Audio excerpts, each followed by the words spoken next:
Mga swak na negosyo, ibida mo rito. Swakto ng DZBB Super Serbisyo.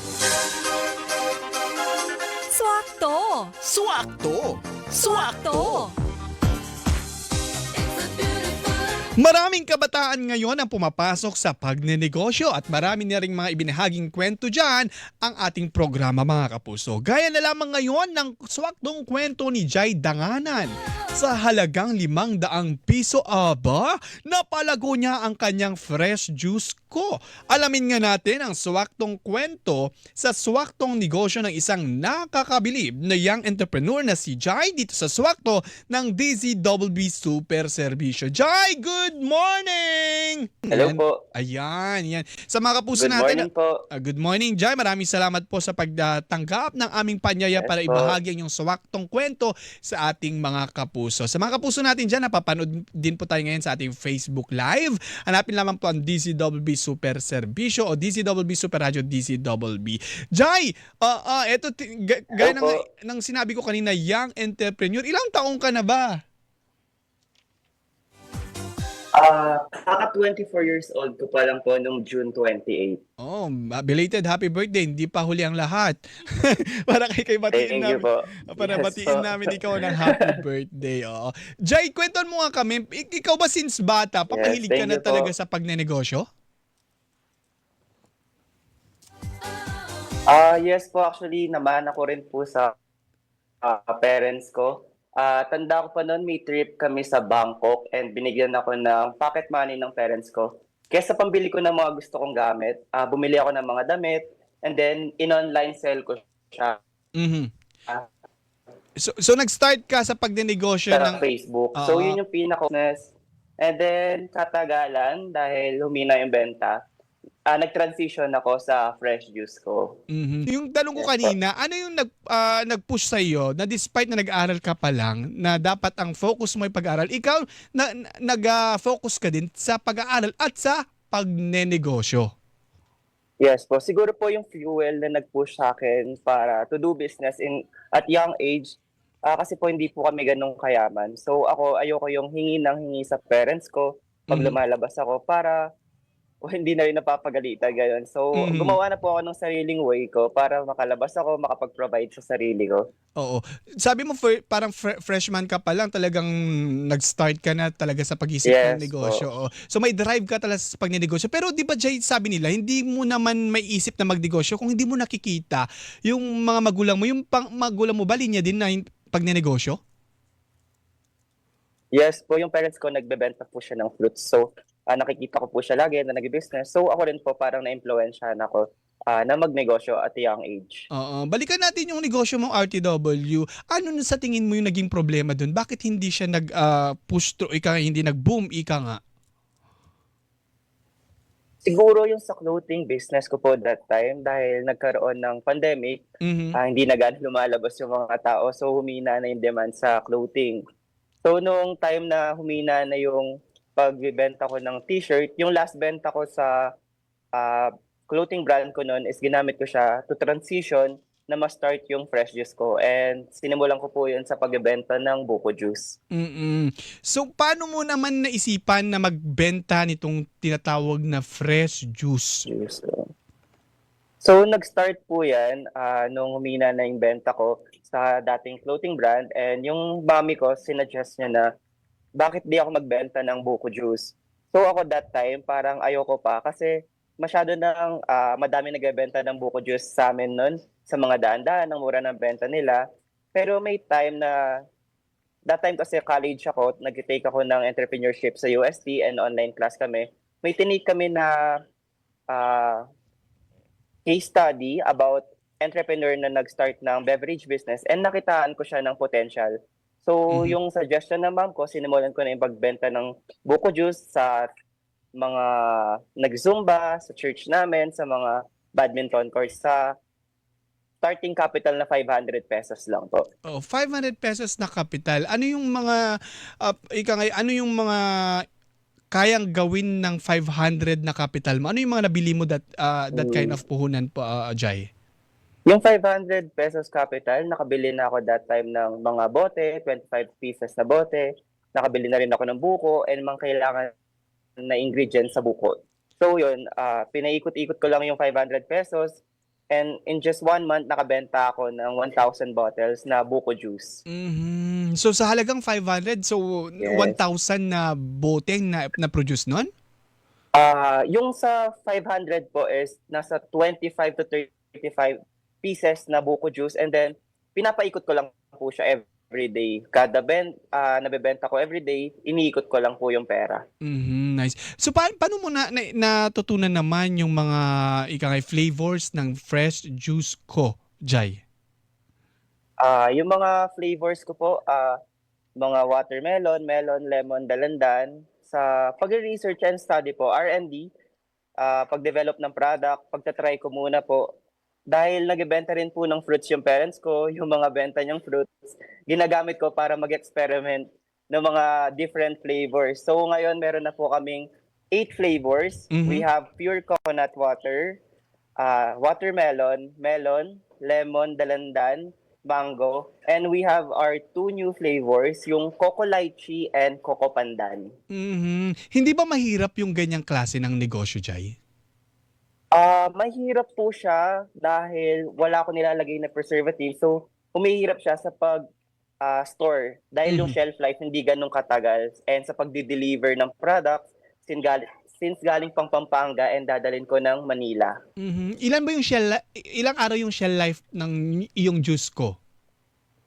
Yung shelf life po ng mga fruit juices, pag frozen po sila, nakastore sa freezer, umaabot naman po sila ng 1 month. Pero pag sa chiller po, 1 to 2 days pag malambot na siya. And then, 1 week naman po sa cooler na may ice.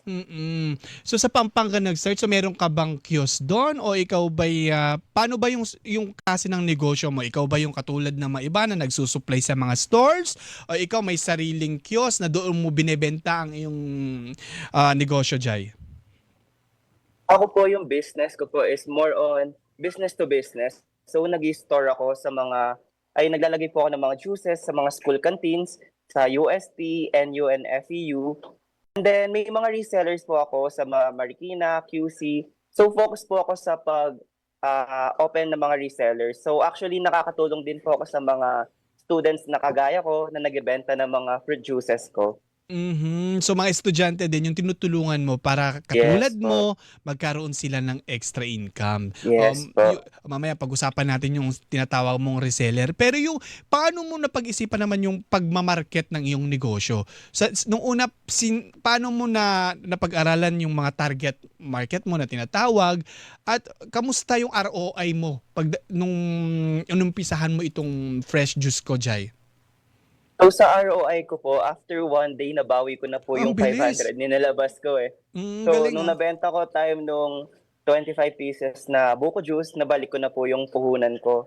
And then siguro nag-focus po ako sa mga healthy living, sa mga healthy lifestyle ng mga tao. Dahil ngayon, puro coffee, puro milk tea that time. So ako, parang nag-isip akong kakaiba na makakatulong din sa health ng mga tao. Dahil real fruit yung gamit ko, wala akong added preservatives, sobrang healthy ng product na binibigay ko sa market. Tapos nakikita ko yung mga pinapalabas namin ngayon sa aming Facebook Live. Ang target mo parang mga campuses. Yes po. Mga school canteens po yung tina-target ko and yung mga canteens na yun, nagpo-provide din po sila ng food sa mga student athletes. So, sakto rin po siya sa mga student athletes since healthy po sa kanila yung mga drinks na to. Tapos nababanggit mo kanina mo pa binabanggit yung mga prutas mo ay fresh. Hindi ka pa nagkakaroon ng problema dun sa pagkuha ng supply mo? Medyo mahirap po yung sa supply ng fruits since seasonal po sila. So, not every time available yung mga flavors ko. Pero sa supplier ko naman po, dahil nagbebenta yung fruits yung parents ko, may pinagkukunan din po ako ng mga supply ng prutas and hindi na po ako nahihirapan doon.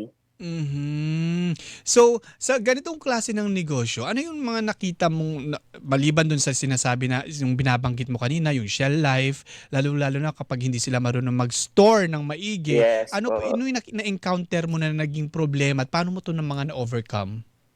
Siguro po yung 3 challenges na kinaharap ko running this business is logistic, operation, and time. So, dahil yung production ko po is sa Pampanga and then mostly market ko po is nasa Manila, medyo hirap po ako sa logistic part kasi nung in-start ko po to, student pa ako. So, every madaling araw babalik po ako ng Pampanga. And then, kukuha po ako ng juice doon. And then, yung juice na nakuha ko, babas ko going back to Manila. And then, ta-tricycle ko papunta ng condo ko. And then, after nun, di-deliver ko sa mga school canteen, sa mga resellers ko. And then, after nun naman, kailangan ko mag-attend ng class and do some school works after. Kaya medyo hirap po ako sa logistic. Pabalik-balik po akong Pampanga to Manila. Oo And nga. then, second is operation. Dahil yung operation po namin sa bahay, Mhm. hindi kulang yung manpower. So, hindi ako makapag-hire ng mga employee kasi yung privacy ng bahay mawawala. So, Totoo. talagang sinagaan namin ng parents ko na sila yung gumagawa ng juice. Ako pag after ng school, Saturday, Sunday, uwi akong Pampanga, gagawa rin ako ng juice para ma-stock for the next week. So, ganun po yung naging routine namin. Pero ngayon po, nakakuha na rin ako ng production area. So, Taray. makakapag-hire na rin ako ng mga employee to meet the demand ng shoes kasi madalas pag season, mga bare months, mga Holy Week, hindi namin nami-meet talaga yung mga demand. So, sayang din yung opportunity na yun. Oh. Kalain mo And yung... then lastly, Mhm. yes po. Go ahead po. Yung panghuli? Yung panghuli, time management. Dahil yun nga, student pa ako. So, nahirapan kong pagsabayan talaga yung business and school. Pero nagawa naman po ng paraan dahil supportive din yung school namin dahil nag-take ako ng entrepreneurship. May mga binibigay din sa amin na opportunities para makapag-sell kami and to practice our businesses. Oh, ikaw taga-Uste, 'di ba? Dun mo. Yes, so, Oo. Tapos nakakabilib lang no, Jai, dahil sa halagang 500 pesos. Ngayon may sarili ka na palang komisaryo na kung saan dun mo yes. So, yung production mo. So paano ba lumaki yung market mo? Ano yung naging sikreto mo? Paano nakilala itong fresh juice ko mo? siguro po yung naging strategy ko po is pumunta sa mga school canteens. Talagang tinatanggal ko na yung hiya ko, kakausapin ko yung mga canteen owners, offer ko yung product ko. And then pag may mga nakakausap akong tao na mga business owner din, may mga full businesses sila, ino-offer ko yung product ko sa kanila para yun nga po, magkaroon ako ng more resellers. And then nakakatulong din po yung pag-post ko sa social media on how I started my business, na-inspire yung mga tao doon, and natutuwa sila. Kaya gusto rin, nag-message sila sa akin about may reseller package ba kayo? Pwede bang mag-franchise, ganun. So, currently po, in-offer ko pa lang po is reseller package for only 3,250. May 50 pieces na juice na kayo na bebenta, and pag napaubos niyo po yun in one day, may kita na kayo kagad na 1,000 pesos. So, imagine if 30 days nakakabenta kayo ng 50 pieces per day, may 30,000 na kayo nakita sa isang buwan sa pag-resell lang ng juice namin. Oh, any kind of flavors na bahala na basta Yes nandun po, sila na pong bahala. Oo. So far, ilan na yung reseller ng fresh juice ko mo? Currently po, we have 15 resellers, pero mostly sa school canteens. Tapos may mga dumadagdag na rin po ng mga nag-ibenta sa iba-ibang lugar po. Oo. So sa tingin mo dahil dumadami yung reseller mo, nakakaya naman ang production mo, Jai? Ngayon po, kinakaya naman po, kaya na-push na rin po ako na kumuha ng commissary to meet the demand po. And kasi po target ko po talaga makahanap pa ng more resellers na susupplyan. Kaya na-push na rin po ako na kumuha ng commissary and to hire people para makuha yung demand, and kumuha na rin po ako ng for logistic na sasakyan para hindi na po ako mahirapan na binabas pa yung mga products. Kasi pag sa bus po kasi 200 pieces lang yung maximum na nadadala ko Manila. Pero dahil ngayon may service na rin po ako, nakakapagdala na ako ng hanggang 1,000 pieces na juice na dinadrop sa Manila. Ito ba yung pinapakita namin ngayon sa Facebook Live namin na yung sasakyan? Ito yung nabili mo na nagsimula sa 500 pesos? Yes po, yung Toyota Tamaraw po. Ay, galing. Oo.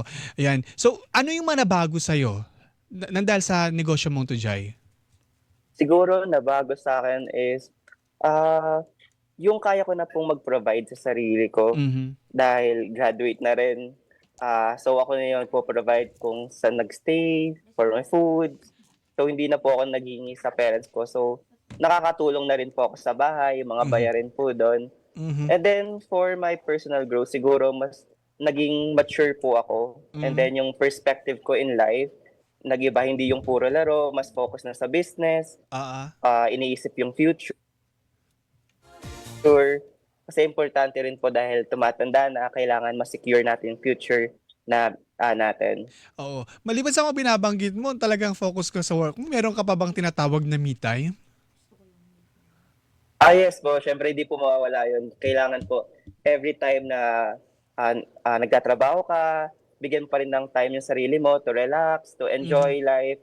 Kasi hindi mo ma-enjoy yung mga pinagpaguran mo if puro sa business lang. So kailangan enjoy mo pa Totoo. rin kasama yung family, friends, yung mga kasama mo sa business, mga tumulong sa'yo para balance lang yung life. Totoo. Alam niyo mga kapuso, dahil ika nga maliban sa pamilya ni Jai na ika nga'y nag-impluwensya sa kanya para magnegosyo, minentor lang naman siya mga kapuso, ang napakasikat. Oh, sabi ko tita ko si Tita Alice Eduardo. Yes Oo, po. na binabanggit natin ni Kuya Germs, ang kapatid po ni Tita Small. Ikwento mo nga sa amin, paano kayo nagkaroon ng connection ni Tita Alice? Yes po. So, nung fourth year college ako, graduating na po ako that time, si Tita Alice Eduardo, birthday niya po nun. So, nag-visit po siya sa UST dahil alumni po siya ng College of Commerce. Oo. And then, pumili po siya ng 10 businesses na i-mentor po niya. So, out of 80 businesses na nag-send ng video nila, na pitch video about their business, pili po tayo ni Tita Alice Eduardo para i-mentor niya. Oo. So doon po nag-start yung connection ko po kay Tita Alice, nagustuhan niya po yung product ko, yung concept ng business ko, and yun po, minentor niya po ako. Ano yung natutunan mo sa kanya coming from sa isa sa mga matagumpay ika nga business tycoon ng Pilipinas? Nung first meet po namin, Tita Alice, kala ko po talagang matatakot ako eh. Kasi parang pag nakikita niyo po sa video, and then yung mga achievements na na-achieve niya sa buhay niya, napakataas na po niyang tao. Pero pag nakausap niyo po siya, sobrang humble. Siguro yun po yung pinaka natutunan namin mga mentee niya, na kahit ang taas na nang na-achieve mo sa buhay, ang taas na naabot mo sa buhay, kailangan maging humble ka pa rin. Nice. At yun Yes po. yun din naman yung mga ibinabahagi mo sa mga ika nga'y nai-inspire mo dahil sa kwento mo, di ba? Yes po. Oo. So ikaw 23 years old ngayon, so ilan na yung pinapasweldo mo nang dahil sa iyong negosyo? Ngayon po, pinapasweldo ko po. Wala pa po akong employee ngayon eh. So ako pa rin po talaga, one-man team talaga, and then tinutulungan lang po ako ng parents ko. Buti hindi So, sila yun po. naniningil. Anak, may sahod din kami. Tinutulungan ka namin. Ganyan. Nakapagbigay naman po ako, like yung mga pambayad po sa mga kuryente sa bahay, ganun po, nililibre, ganun. Pero sinisweldohan ko po sila minsan, pero minsan tinatanggihan po nila. Sabi nila, bigay mo muna sa negosyo mo, palakihin muna natin. And then pag malaki na talaga, dun mo kami sweldohan, ganun. Oo. So maaari mo bang i-share sa amin, Jai, sa halagang 500 pesos na puhunan, magkano na ngayon ang kinikita mo nang dahil sa fresh juice ko every month? Yung kinikita po ng fresh juice ko every month is nag-range po siya ng 5 to 6 digits kasi seasonal din po yung juice. Like ngayon po, tag-ulan ngayon. So medyo humihina yung benta, pero kailangan diskartehan paano mabenta yung mga juice. Like sa mga events, may in-offer po ako sa mga party package, ganun, sa mga bazaars. Yun po. Ano yung pinakamalaki na nakinita mo so far? 6 digits po. Ay, Yun po. grabe naman. Ang ganda naman. Kalain mo yun, estudyante pa lang pero kumikita na ng 6 digit. Ay, yung mga, Yes po. yung mga nakikinig nanonood dyan, imbis na ML lang kayo dyan. Bakit hindi gayahin tong si Jai, di ba? Gawin natin makabuluhan yung mga hilig nyo sa pag-i-internet. Ginamit niya din yung ika nga'y social media para i-promote ang kanyang Yes produkto. Oo. Anyway, imbitahan mo yung mga kapuso natin na if ever man na gusto nilang mag-resell ng fresh juice ko, saan kanila pwedeng i-contact o kaya gusto nilang tikman itong binibida mong swakto mong negosyo, Jai? Sa mga kapuso natin dyan na gustong extra income sa mga negosyo nila, sa mga buhay po nila, message nyo lang po yung fresh juice ko sa FB page po namin or sa TikTok. And then for only 3,250, makakapag-start na po kayo ng benta ng fresh juice ko namin. And meron din po kami niyan for distributors na rin sa mga interested po. So message lang po kayo sa FB page and TikTok namin para mabigyan po namin kayo ng quotation po. Anyway, so ano yung gusto mong maibigay na payo sa mga kapuso natin na nakikinig at nanonood sa atin na gusto din nilang magbalak din na magnegosyo, Jai? Baka meron ka may share sa kanila. Sa mga magiging payo ko sa mga, especially sa mga young entrepreneurs dahil bata pa po ako, siguro madaming may ideas dyan na mga bata na negosyo. So, ang payo ko lang sa kanila, don't hesitate to start small. Kasi kung anong available na resources mo ngayon, gamitin mo. And then kung may idea ka ngayon, simulan mo. Kasi importante yung execution. Kung nasa utak mo lang yung business idea mo na yan, walang mangyayari. Kasi pag sinimulan mo, doon mo matututunan yung mga kailangang matutunan sa pagnenegosyo. So, journey talaga siya. Pag nag-start ka na business, doon mo matututunan yung mga kailangan mong malaman and running your business. Lakasan ng loob, ika nga. Kasi maraming Yes. takot kasi, di ba, Jai? Ikaw ba di ka natakot? Kasi malit lang naman kasi yung 500 pesos, di ba? Para sa mga kapuso natin. So, for example, gusto mo mag-expand. So, meron ka bang technique para ma-overcome mo yung fear na sumugal, ika nga sa negosyo? Yes. Parang yung mindset ko lang po kasi dahil bata pa po ako, parang di ako takot mag-fail. Kasi galing ako sa hirap and then nag-start lang ako sa 500 pesos. Kung mawala to lahat yung sinimulan ko, alam ko na kaya ko pa rin bumalik sa naabot ko ngayon. So, kailangan lakasan mo lang loob mo. And sa pagbibenta, bawal mahihiyain. So, kailangan kapalan lang talaga ng mukha. Walang mangyayari pag mahihiyain kayo. Anyway, maraming salamat, Jai, sa pagbahagi ng iyong swaktong kwento dito sa aming programa. Maraming mga kapuso natin na na-inspire at sana hiling namin na magtagumpay pa at maging bonggang-bongga ang iyong swaktong negosyo, Jai.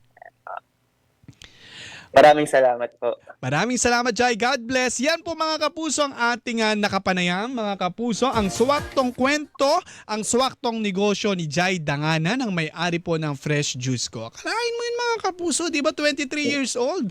O di ba, nakaka-birthday pa lang, 23 years old, pero meron na siyang 6 digit. Nagre-range yung 6 digit naman. Thank you po. Thank you so much po. Thank you. Ayan. Ayan mga kapuso. Maraming salamat, Jai. Sa mga kapuso natin na gusto ibahagi ang kanilang swaktong kwento, maaari po kayong mag-message po sa aming DZWB Super Servicio Facebook page. Malay nyo, katulad ni Jai at iba pang mga swakto nating mga kwento ay ang inyong negosyo naman na ang aming ibabahagi. Anyway mga kapuso, maraming salamat po sa pagsama sa akin.